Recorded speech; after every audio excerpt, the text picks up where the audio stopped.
Hello and welcome to Philippa Squared, Parenting by Design. I'm Philippa Scott and I'm joined today by my beautiful co-host, Pippa Cox. Hi, Pippa. Hi, Philippa. How you Good to going? see you again today. You good? Absolutely. Always. Always good. You know that. Fabulous. And when I'm not good, We I'm better. I love that. I love that. We have a very special guest with us today, Kerri Nachlas, who is a newborn care specialist, a certified sleep consultant, and a certified parenting coach. Hi, Kerri. How are you going? Hi, I'm great. Thank you both for having me. I am so excited to have this conversation. You are very welcome. We're excited to have you. So today we're talking about mum guilt, right? Mhm. And so this is a really big topic. I'd love you first to, now that everybody knows what we're talking about, I'd love you first to just introduce yourself and tell the listeners how you got into doing what you do now. Okay, so the short version is we have been foster parents. I've been involved with children for as long as I can remember. I have always been very passionate about children. And I actually wrote my first sleep plan unknowingly when I was about 14 years old for a family I was nannying for over the summer. And I really have always had such an overwhelming understanding and compassion for children to live their best lives, to be understood, to really have the adults around them lift them up and nurture them. And when my husband retired about 5 years ago, I said, I'm not ready to retire. And he said, do something you're really passionate about. And I said, I think I need to really step into working with children and supporting families primarily, because I feel that in this parenting space, I don't think, and I have 4 children and 12 grandchildren. And I can honestly tell you that parenting has never been as hard as it is today. I've never seen parenting so incredibly difficult, and it's overwhelming. And with the online space that everybody is drawn to and lives in, there is so much judgment and comparison, information overload, and it really drags parents down. I work with a lot of parents who are living in a parent paralyzation. And for that reason, I am absolutely passionate. Like, I think about it. I live the parent support because it's so important to me. And I just want parents to enjoy their journey. Oh, that's beautiful. Well, that's what we're all about here on this podcast, is about I creating love it. a journey that is enjoyable and calm and peaceful and has as much happiness in it as is possible for Right. this journey. It's the reason my business is called Fantastic Futures. We want to have a fantastic Oh, future, right? Like yeah, we I love it. and interestingly, we don't go into parenting thinking, oh, I want to do something really hard, really shit for the next 20 years, right? Like Right. nobody goes in thinking they want to do that. But if Right. they're not prepared and if they're not really truly connected to themselves, or if they're not aware of what they're getting themselves in for and have any support in how to do it, it can be a really overwhelming, very difficult journey. Absolutely. Mhm. Yeah. Very much so. And I feel like parents, incredibly enough, the amount of information that they have available to them is overwhelming to the point where they don't know who to believe, what to follow, what's right, what's wrong, and they're literally paralyzed. And then they're like, I don't know what's the best for my family. I don't know exactly what I need to be doing, and they get very overwhelmed, and they get to the place where they are having their own mental health challenges because the way that they're living is not sustainable, but they don't know how to change it because Yeah, of everything that's set up for them. totally. Or they become very zealous about one particular parenting style that one part of that worked for them, and then they're all in on that one particular style. and to the exclusion of all else, to the exclusion of perhaps a different child needing a different Exactly. a different Yes. response or a different way of doing things, and they become fixated because this is my process, this is what works for me, and then they lose the ability to be adaptable, and to shift and mold with what parenting brings. I love that you said they get stuck in being paralyzed, but a lot of it that coming from you know, the online world and what we see or what we think we see. Right. And you know, the second module in my parenting program is about overcoming perfectionism and accepting good enough parenting. And sometimes that's about, you know, your house. And sometimes that's about, you know, where people sleep. There's all sorts of different compromises that can be made there, but understanding what's negotiable and what's not, I believe, comes from understanding your values as a parent, and what's going to align with that, because children are going to move the boundary lines for you, or push to have them moved for forever, and that's their job, and that's healthy. It's a good thing, right? But we've got to be able to adapt. If we're not adaptable because we can't trust our intuition, then we're lost, and it does become so difficult. It does. And I have so many parents who say, what do your other clients want to do? When I ask them, what does an ideal sleeping arrangement look like for you? How do you picture yourself as a parent? What changes have you decided you are going to make coming forward as a parent that you didn't like when you were a child? And they're like, well, what do some of your other clients want? And I always say to them, that's not the answer to the question. What do you want? What aligns with your child? This child, even if it's a child of 7 children, I've worked with some pretty large families, and I say, it doesn't matter. I just need to know what you want for this particular child in these circumstances, for your mental health, your ability to parent in your best way, and to find your joy in that journey. And it's a hard question for them because they don't exactly know.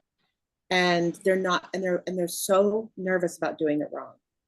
And so I think we have perfectionism as a problem in our society absolutely, you know, overall. And I think we just bring that into our parenting. I think for many people it starts well before, and there's that, I don't know, you know, the sociologist in me says, does that come from our schooling system and the fact that we're always, you know, our whole grading system in both your country and ours is all designed on comparisons, you know, comparing that child to the other children in their class. It's done on a, you know, on a grading system. So there's no intrinsic motivation. We've been designed, or we've been conditioned to compare ourselves from the time we're in grade school. And so that then just continues on because it's often part of our work culture and so on. So, you know, I think there's a lot to overcome ideally before we even get to parenting. If we can really not see parenting as a competition, and we need to ban that in mothers groups. You know?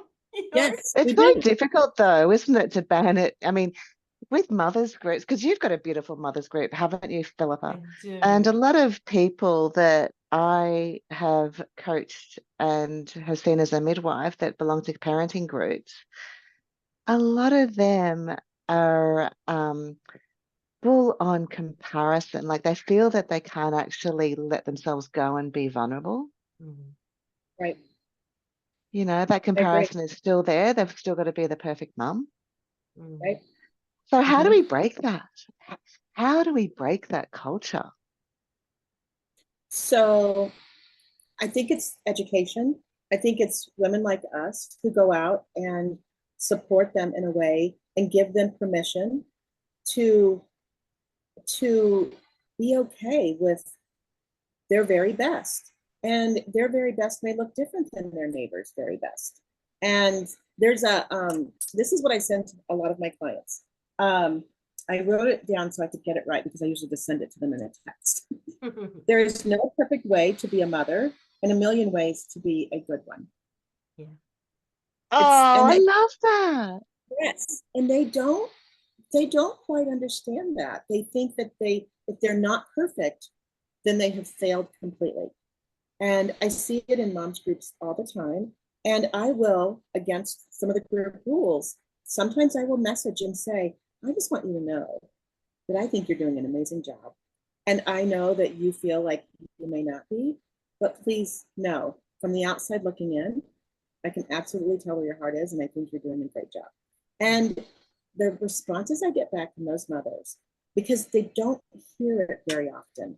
And when they do hear it, it may not be given at the right time, or maybe it's not given in the right context, or maybe they just don't hear it. But it's just something that I feel like there's so much out there telling us to do it better, to do it differently. And if you raise your voice, if you don't do it perfectly all the time, then you have failed immediately. There's not, everything's a pass or fail. And I really feel like there's a lot of levels between pass and fail. And parents don't get to see that. They really feel And like they've either done it well or they haven't done it at all. yeah, it's really, I find that fascinating. And if I could just go back just a tiny bit about how we feel that we've got to get it all right all the time. Now, the thing is, from generation to generation to generation, there's different ways we raise our children, Right. isn't there? So to know that when you're a mum and just to do your best, Right. isn't that all we can hope for in a mother? Yeah. Yes. Yeah, And see, exactly. I had that. I don't know if you guys had that, but when I was raising children, I, I'm trying to think really quickly. When I was raising children, there were no cell phones. They came out later. The computers were still pretty new in homes. My kids were in, I think, upper elementary before computers became a household item. And I remember having my village, my people, and I spoke with them on a daily basis. And I was able to run things by them and get feedback from them. And they were able to say, "You're doing a great job. I saw your kids yesterday. They were fantastic." Even though I felt like I had messed something up the day before. And I got that feedback almost immediately.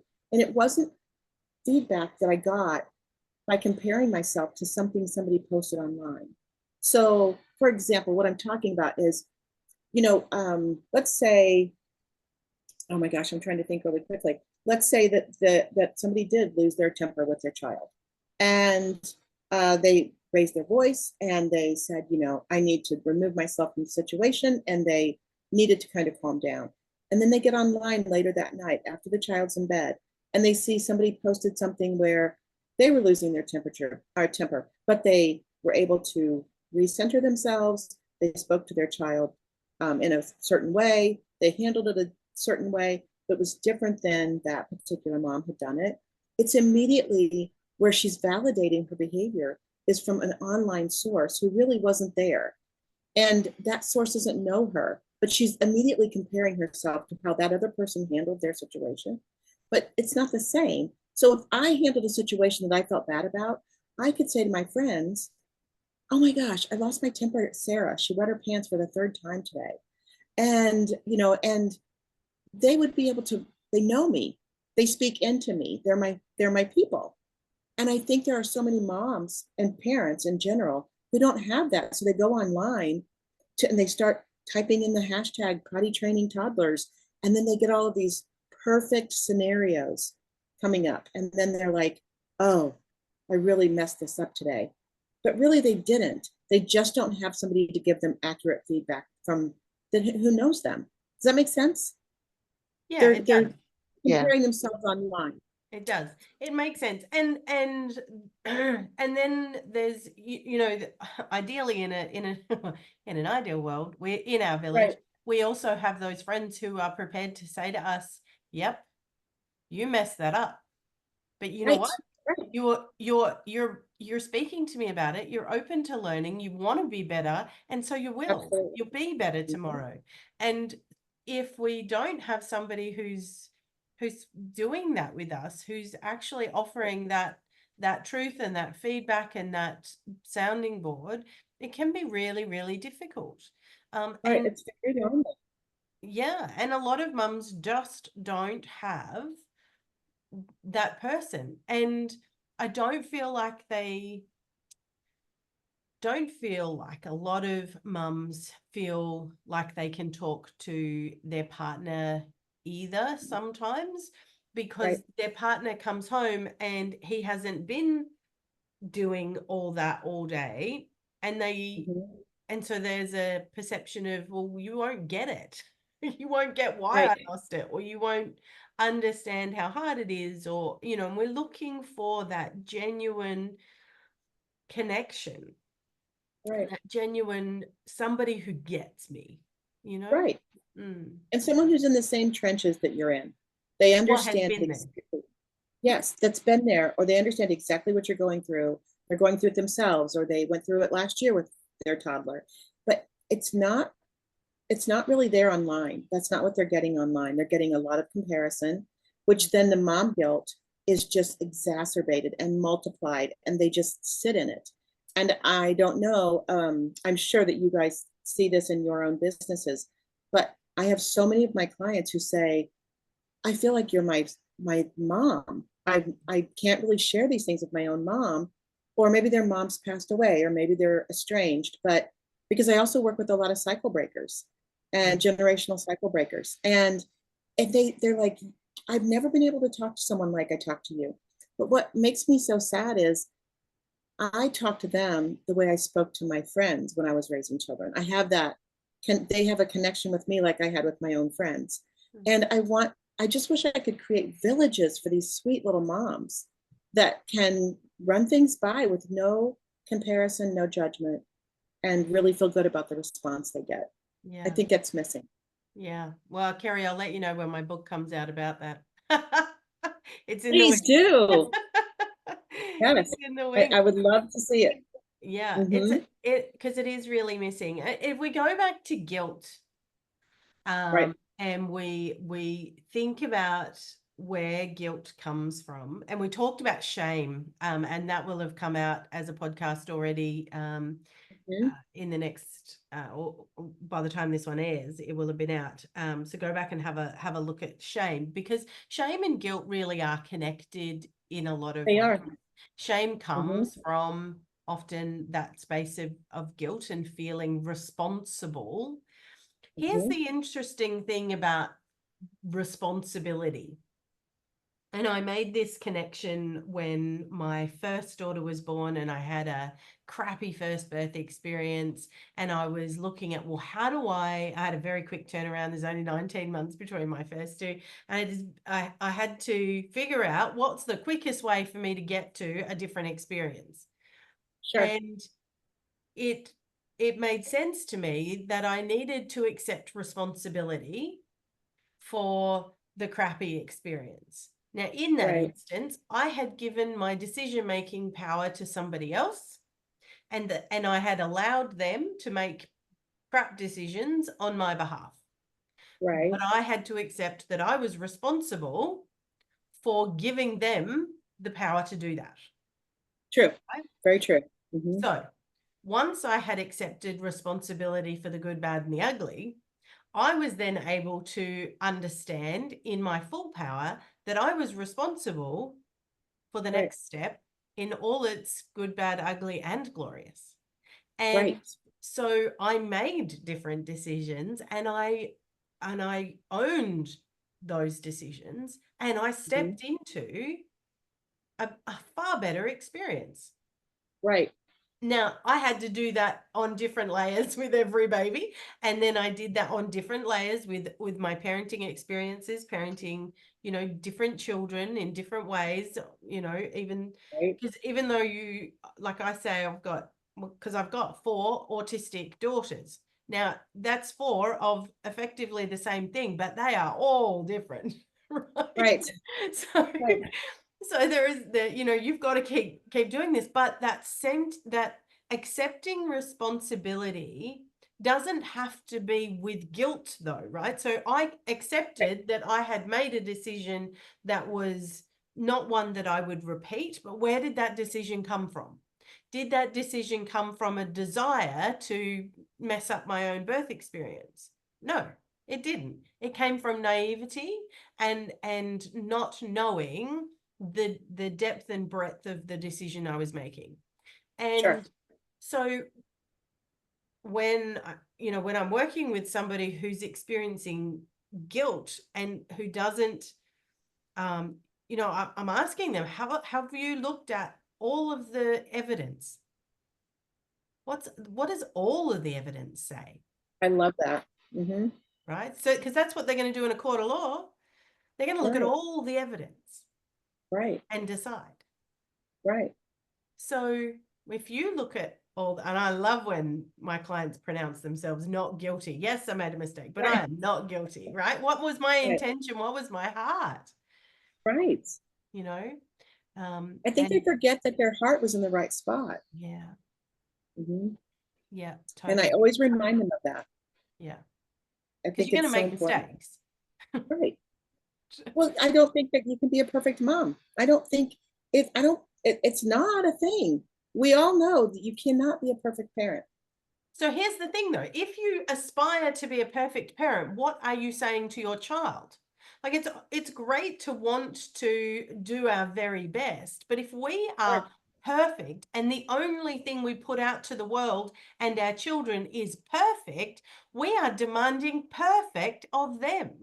We are saying that it's not okay for them to make mistakes, that it's not okay for them to have failures. And that is a bar that is way too high for our kids, for our family, for our partners, for our friends. If we only put out perfect, then we're not actually even a good friend. Yeah. Right? And the thing is, Philippa, is that because we've established, and it's well known, that perfectionism doesn't exist, we can aspire to perfectionism. And that is like chasing a ball that keeps on running. Mm. Right. And we're role models for our kids. And so that is setting children up for a life of just not being truly happy because they've always got to chase something, always got to be better, always. But it's not just being better, it's being perfect. Right. Right. And I think that when you are showing your children that there's nothing except perfect, or you're trying to show them because you really can never attain it, like Pippa said, when you're showing them that, there's no room for mistakes. There's no room for try it again. There's no room to teach them how to look at something differently and show up differently and keep going. And because when the perfect parent can't be perfect, I do think the mom guilt, the shame, all of the things that are so very closely related just pile on in a way that it's very hard to get out from underneath of it. And mental health is affected so quickly when all of that's piling on and piling on. And I see it in these parents I'm working with where I just want to say, absolve yourself of all of that shame and all of that guilt, and just know that your children are going to love exactly who you are. And parents have a really hard time hearing those words because they still get online after I talk to them and they feel so much better.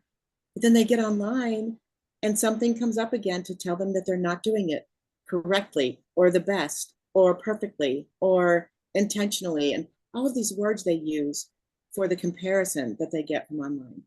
Yeah. And I just have to reroute it again. Yeah. And as a mental health therapist, I see it all the time. Right. But I see where it comes from, right? So, and it's so often the story of my clients where they say, I feel like I can see my mother in me. I can see what where it comes from. The struggle for them is in how do I fix that? Because it's in their unconscious. It's some of them are aware of where it's coming from. Some of them are conscious of how it's showing up in their life. The rest of them, it's only when the proverbial hits the fan that they hear it and they're like, oh crap, right? So it's in that therapeutic journey that we can actually cut the ties and reshape all of that and rewire that, so that when they go back to social media afterwards, that's when there's a real they can see it for what it is. The awareness shifts. And I love that moment. I was speaking to a woman this morning who's just completed my therapeutic process, and she had been in that space of, you know, lots of shame, lots of guilt, knowing that she was following in her mum's footsteps, like all of this stuff. And she said to me this morning, she said, I've got a teething toddler. And I know, and, you know, just even in the lack of sleep and stuff, she said, I saw the moments that 2 weeks ago would have had me beyond frustration and snapping. Right. I saw them there, but they didn't affect me. Nice. And so for her, it's like, that's a game changer, right? That's a game changer to see what would have happened and know that it's not, you know. So in doing that background work as well, we get to really clear up this stuff, because like you said, Pippa, we're constantly trying to better our parenting. The problem that we're seeing, and you talked about this too, Kerri, there's so much information out there and there are so many different options, but nobody knows what's right, and everybody just wants to do differently to how they were raised, because they don't want to inflict the same pain, even if there was some good bits in that. Right. And then they're like flapping in the wind. They've got nothing to base their experience off of, and then they can't ask their mum, even though their mum might have some good stuff in there. So and this is the Western model of parenting, right? And so I love the book Hunt, Gather, Parent by Michaeline Dukloff. Isn't on it my fabulous? desk right here. Right. And she taught, you know, we need to establish some really good parenting techniques that can be carried on generation to generation. And I am thrilled when I get to input into my granddaughter's life, and I'm so blessed to have them right here on the property. It's just amazing. And I feel really blessed that even though I made a crap load of mistakes in my mothering journey, my daughter will talk to me. And we all did. Right. Of course we did. And I love the moments I get to say to her, because I don't recall hearing, you're doing a great job. Right. But I love being able to say that to her. I love being able to feed that into her, into my clients, and having them understand how truly perfect they are for their child. Right. Exactly. And the one thing that both of you brought up is this word mistake. Right. Mistake is seen as a dirty word, isn't it? Whereas a mistake should seem as, well, I did what I thought was right and it obviously didn't work out. I've learned from that. Yeah. Right. I've learned from that. You learn from your mistakes. So I agree. I would love mistakes to not be a dirty word, to be a word of growth, to be such a positive word, because from our mistakes, we inevitably grow. Right. As long as we learn from it. Yes. And I did have a client a couple of weeks ago, and she kept saying to me, I'm failing. I failed. That when I would say to her, how did today go? I failed. I said, you know what? You tried. I want you to understand you tried. And we're not talking about a failure. We're talking about what did you try and what did you succeed in? That's what I want to know about.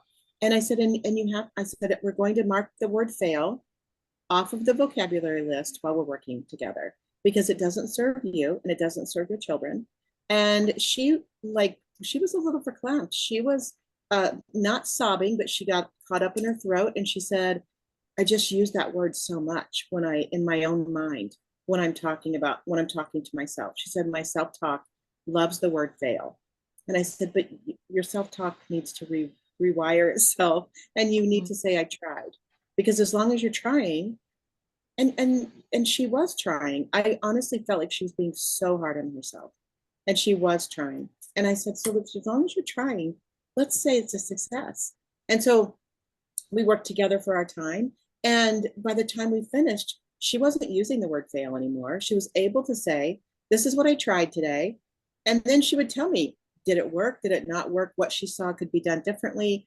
Just like your client this morning, realizing that things were not triggering her the same way. She was able to handle things differently. And we really changed some of the verbiage she was using, which I feel verbiage can compound what they're already doing so quickly when it's self-talk. And I'm a really big advocate of minding your self-talk. And if I could give every mother, a list of words they can't use, failure would be on that list for sure. Yeah. Fail to me means future attempt in learning. Oh, I love that. Future attempt in learning. I love that. That's Yeah, that's the acronym for it. Future attempt in learning. I have to write that down. Because it's true, like we make a mistake or something doesn't work out. Okay, we unpick it. What was it that didn't work out? So we try something else. It's a future attempt in learning.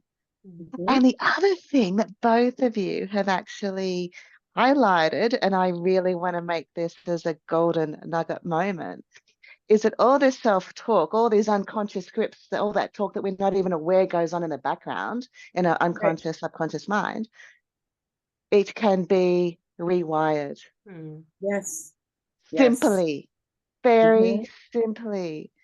So what we are born with or what we grow up with are stuff that we can actually change.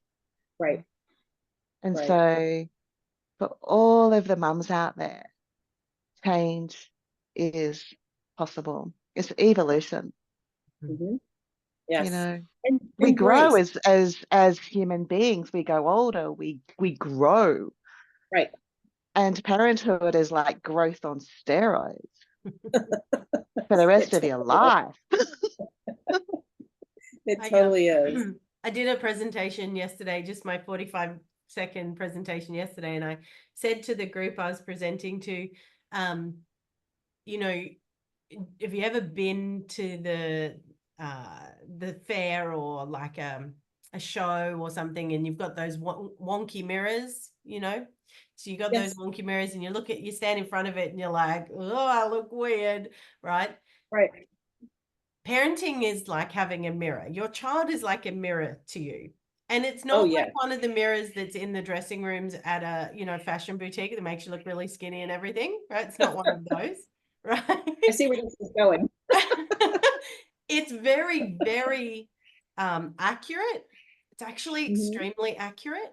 But because of our own baggage, sometimes what's reflected to us can look a bit wonky. Yes.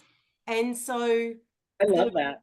The work in parenting, the real work in parenting is getting rid of your baggage so that you can see what's really there in the mirror, so that your image is not wonky, because your kids are the ones who are going to mirror back to you what's really going on. If you don't like what you see in the mirror, it's your job to fix it. Right. I agree with that. Love that. Absolutely. That's great. And I love the what you were talking about before, it's about taking responsibility. Yeah. Right. Like you can play victim role, and let's face it, some people have really hard lives. It's awful, but there's ways we can rise above it. It just takes a lot of work sometimes. Sometimes a little bit of work, sometimes a lot of work, but it can be done. And just like what Philippa was saying, is there's also when parents can see that they're not offering themselves the same grace they offer their children. Because one of the first things I tell them is, one of the most important things we need to let your child know is they always have the opportunity to try again. They always have an opportunity to make a different choice the next time. And I always bring it back around then when the guilt and the shame and that self-talk, that negative self-talk just will not allow this mom to like live in her full joy of parenting, I say, let's talk about that. You are so willing to give your little one another chance on every choice he makes. How about if we give yourself that same grace? And I really tell them, I said, we have to have grace before guilt, or you will not be able to enjoy your journey. And I said, you have to offer your grace to yourself, to your co-parent, and to your children. And you're willing to do it for your children. You're trying to do it for your co-parent, because sometimes they don't always get that grace for each other. And but then I say, but you have got to give yourself grace. It's a number one priority. And I really feel like it is something that they really have to kind of come to in a state of mind. Yeah. And I So, love that you've said that, Kerri, because it's so true. Grace, we do need to give ourselves grace. And right. I find, again, as mums, we tend to do things better when we know that it's better for our children. But if we But we do. but if we bring that back and we say, okay, so you give grace to your child, you give your child lots of chances, Right. but your child watches what you do for yourself and Right. is more impacted by how you behave towards yourself than how you behave towards them. So when Right. they're learning how to treat themselves, they're watching how you treat yourself. And if you are not giving yourself grace, if you are not allowing yourself to make mistakes, if you don't accept yourself for all of your beautiful bumps, you know, the goods, the uglies, all the things, and you are showing to them, you are modeling to them that it isn't, that it's okay to pretend with others that they can, Right. that they can be, it's okay for others to mess up, but it's not okay Right. for me to mess up. And Right. so when you do that for a child, that's the reality they hear. And then that's when the cycle is perpetuated. So Right. you can want to show up and be, you know, provide your child with a better experience, but unless you're willing to provide yourself with a better experience and do that for yourself, you are by default creating a negative experience and a negative loop for your child. So I agree. it's not even negotiable. It's Mhm. if you want to be a good mom, you have Right. to be kind to yourself. And Right. forgive yourself. right. Yes. And offer the Forgiveness grace. and Offer yourself acceptance is grace huge. before you offer anybody else grace. Yes. Mhm. Yeah. Yes. And I love that. I love that carnival mirror analogy so much. I I think made that up that's yesterday. genius. That is genius. I think Well, it's such a good visual. It explains everything so well. And I just feel like moms need to realize that when you're trying to reach perfection and you're unwilling to offer yourself grace, then when it shows up in your own child and it frustrates you, you have to look at where that behavior is being modeled. Yeah. And it starts and ends with the parents. And I think that if I could absolve every mother of the guilt, I wish I could just wipe that out of the vocabulary of motherhood, because I think it just pulls people down so fast. And then rebuilding them. so true. Yes. So, Kerri and Philippa, in this podcast, shall we vow to eliminate certain words? Yes, absolutely. Put them on the bad word list. Yes. And We send them should. off the cliff into the great big abyss below. So we've got shame, guilt, Mistake, mistake, failure. failure. Well, Yes. the good thing about talking about these things is that those mums who are out there feeling it know that we see them, we hear them, we understand where it is that they're at right now, but that there is a different way. There is another way to exist as a parent that doesn't mean that you have to be stuck in that space. You can lift yourself out of the shame, the guilt, the feeling like a failure, and you can be on the other side of that. And there's joy and calm and clarity and consistency and confidence and you know, And thriving. fun. Yeah, Yes. fun. Oh, Parenting, it can be parenting fun. is fun. Yes. And and I tell them, before you can tell me what went wrong today, you have to tell me what went right. Because I think that sometimes that negative cycle doesn't let up. And they get stuck in it, and they're like, oh, this went wrong, and this went wrong, and I did this wrong, and I said this wrong, and I lost my cool here. And they don't, when they're going to bed, I mean, I know that I look back on my children who are 32 and up, and I look at them and I'm thinking, "Ugh, I know I got so much of this wrong, but I know I did so much right because you're pretty amazing. And then I look at them parenting their own children, which is a trip in itself, because because they are trying to do a little bit of what I did, but then they also have their own way that they want to change some things or do something differently. And they're influenced again by social media. But thankfully, they still come to me for a lot of the good advice. They're like, Mom, tell me what's going on with this wild 6-year-old. And it's like, so that's really fun too. But the thing is that I always tell everybody, let's look at what went right before we talk about what went wrong. I always want them to focus on, how did your day go? What went well? Before you tell me what you think was wrong or bad. Because as soon as they start talking about what went wrong, or they think what was a failure, or their whole demeanor changes, their voice changes, their energy changes, and Yeah. they just get a whole vibe about them. And I'm like, wait, let's go back, because you just had a fantastic vibe going when you were telling me all of the things that went well. Let's focus there for a minute and let's talk about that. And I really, really want parents to really look at, before you sit down at night and start scrolling social media, really just do a bit of a gratitude list of what went right that day, and knowing that you're not ruining your children. The fact that they're trying so hard, they're not going to ruin their children. They're not going to create mayhem in these children. They care too much, and they don't think they care enough, and they really do. They care so much. They're not going to make a huge mistake that's going to be forever lasting in their children. And that's the thing, isn't it? If you love your children, Yes. you love your children, you are doing your best for your children. Right. Give ourselves a break. Right. Do your best, forget the rest. That's the motto. Exactly. And it's interesting. And if you look at it from a physiological perspective, what you're talking about, focusing on the good first and then the bad, and the bad creates that feedback loop. And what it's doing with those neural pathways is that it's further strengthening the insulation of the neural pathways of the myelin. It's saying, yep, I'm strengthening here. Whereas we need to strengthen the positive aspects of it. We need to, rewire those neural pathways to a more positive way. And it is possible, and it's possible in an instant. Bang. Isn't it, Philippa? You know that.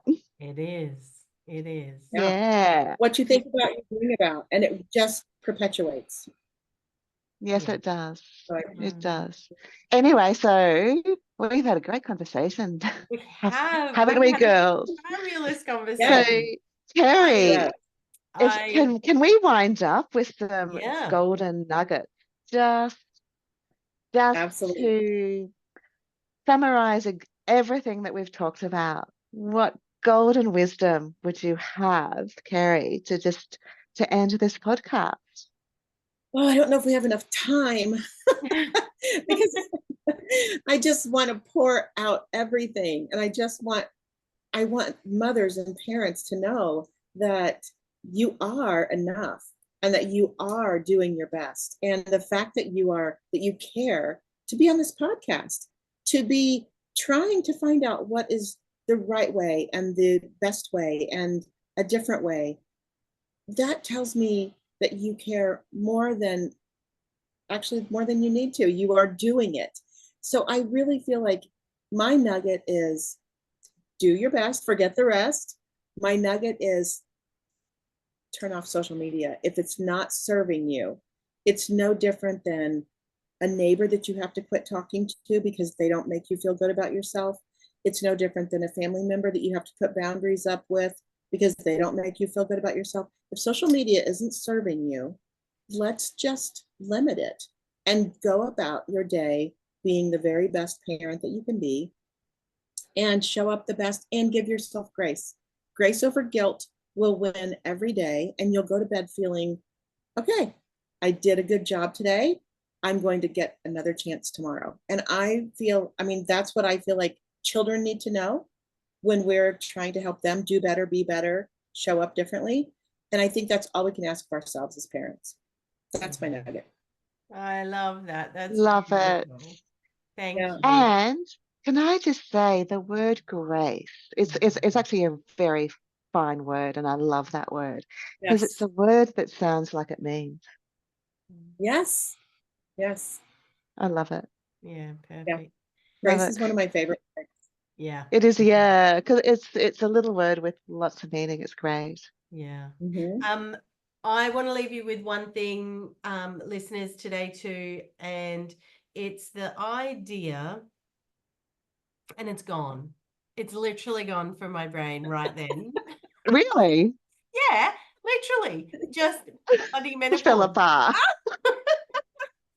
I think I'm perimenopausal. And where did it go? Like in and out. I can edit some of this. Isn't that terrible? That's Oh my, classic. I love it. right? Like Now offer yourself some grace and just take a moment. it may That's be all. gone forever. There's an abyss in there somewhere, and I know. the socks and I have an the abyss in stuff here. I can't think of goes. Anyway, it's gone, so we'll just edit this out and oh my God. Because it doesn't. Do you want to start a different ending? Uh, Do you want to start a different ending? I will. Yes. Yeah, I will. You could pick it up after I give my nugget. You could pick it up again. Yes, I can. If I just take 1 second to think. Totally. Pippa, can I just tell you, it's been so fun to see you again. Oh, it's I fun. really enjoyed our conversation the other day. That was really Yeah. fun. Yeah, it was And good, wasn't it? yeah. No, it's gone. All Was right. it something that, oh, I left my sunglasses on. I mean, my glasses on. You did. Was it something that I had said that triggered something? Yeah, but I talked can't. about- But I can't think of it, so it's all good. It'll be fine. We were talking about grace. We were talking about grace. Pippa and I were talking about grace. Yes, and I love the word grace, but I think it was before that. Uh, It's all good. It's my forget ADHD the brain. All good. It'll be fine. So, all right. So thank you for joining us, Kerri. It's been an absolute pleasure to have you. Thank you. We'll have in the show notes any ways people can find you, get in contact with you. And Fantastic. it'll be, yeah, we're really lovely to have had you on the show. So thank you very much. Pippa, thank you as always for being my beautiful co-host. Oh, you're welcome, Philippa. Yes, I've enjoyed this. I love these. These are great conversations. I love them. They are. You guys have a really great thing going here. So I'm honored to be on here. I appreciate the time that you've spent with me, and I've loved getting to know both of you a little bit. I love it. Amazing. Well, thank you. Beautiful, Kerri. Thank you. Thank you very much. Thank you. Have a wonderful day. See you all next week. Bye.